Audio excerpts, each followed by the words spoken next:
A few days later, the Peace Corps official called back and said, "Okay, you win." He told me that Peace Corps officials would visit Moldova at the beginning of the year.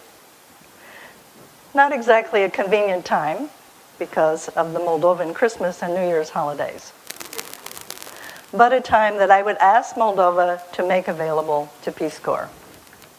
True to their hospitable, cooperative nature, Moldova made sure that the appropriate officials were available to discuss with its visitors from Washington the assistance that Peace Corps could offer and the terms of the country agreement. While privately, we at the embassy thought small business development was a priority, we were okay starting with English education. English education made perfect sense when we considered the growing need for English speakers, translators, and interpreters, as well as the specific contributions native speakers of English could make to English education. After all, the U.S. Embassy was not the only institution that had hired some of its personnel from the ranks of Moldova's English teachers, especially from the university nearby. It also made perfect sense when we considered that privatization had not yet begun and the legal framework for the support of private enterprise would take Moldova some time to develop. When representatives from the Peace Corps arrived in early January 1993, they met with officials from the Ministry of Foreign Affairs and the Ministry of Education to discuss the proposed program and to negotiate the agreement between Peace Corps and Moldova. At the conclusion of the visit, the formal country agreement was ready for signature. Signing on behalf of the Moldovan government was Ion Stavila, who was acting on behalf of the Minister of Foreign Affairs. Before signing, he sat quietly for a long time, looking at the document. So long that I asked him if something was wrong. At first, he joked about finding no mention of responsibility for hot dogs and hamburgers. But then he replied seriously, "No, nothing is wrong. I'm just contemplating the historic moment, the historic nature of the moment. This is the first time I will sign an agreement on behalf of my country." I understood what he was feeling. This was indeed a solemn occasion for both of our countries.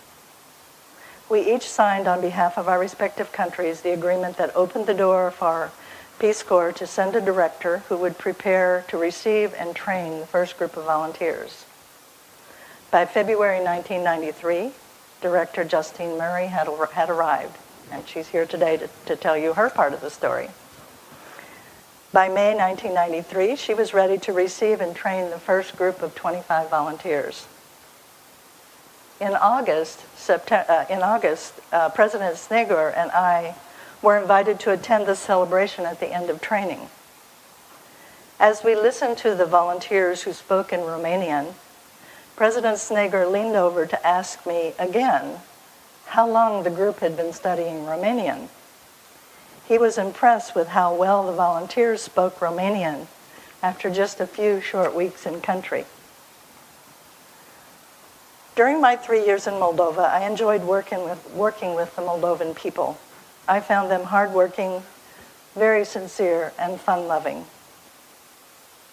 They seemed to like Americans, and as a result, we felt welcomed and safe here. I would walk around town, talking with people I met along the way. One lady, when I was talking to her on the street, one lady kept looking around as if she was expecting someone else. I asked her if she was waiting for someone, and she said, no, she was looking for my bodyguard. "Oh, do you think I need a bodyguard?" I asked. "No," she replied. "It's just that all VIPs have them." In reality, I did not think of myself as a VIP.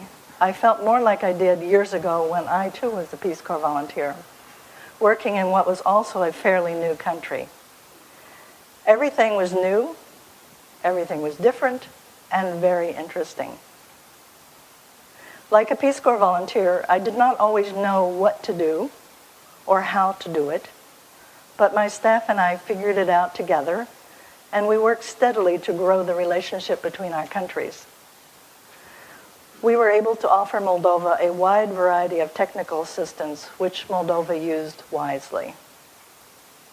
As for Peace Corps, we'll be hearing today about their experiences, their partnerships, and their successes. When engaged in a program, it is common to wonder what difference one is making. Like any teacher or supervisor, a volunteer may never know that something he or she said or did inspired a student, a coworker, or a counterpart. The results might not be immediate or even realized until much later. But volunteers do have an impact, especially on young people. I can give you 3 examples. First has been my experience with people who come to Washington for professional reasons. While in town, they also want to reconnect with the volunteer who influenced them some 25 or more years ago. I would bet that this has already happened in the case of Moldova, because good relationships endure, often lasting a lifetime. And communications is better today than it was when I was a volunteer. Second has been my experience over the past 5 years volunteering with American Councils for International Education. Quite often I read in the students' essays some of what they learned through their contact with Peace Corps volunteers. They talk about their aspirations for the future, the encouragement they have gotten from Peace Corps volunteers, and sometimes about their surprise at the feel-good reward they get from trying some type of volunteer work themselves. A third example would be a young woman I met not long ago in Washington. She told me that she was one of the she was in our one of our first 2 groups of Flex students, the first 2 to participate in the Flex program.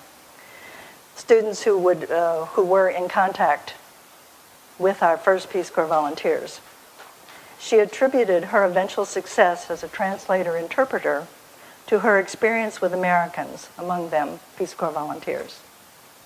Now, having exceeded my time, I will stop here so that others may tell their story. I trust that all of our current volunteers will follow in the footsteps of past volunteers and continue serving Moldova with energy, spirit, and imagination.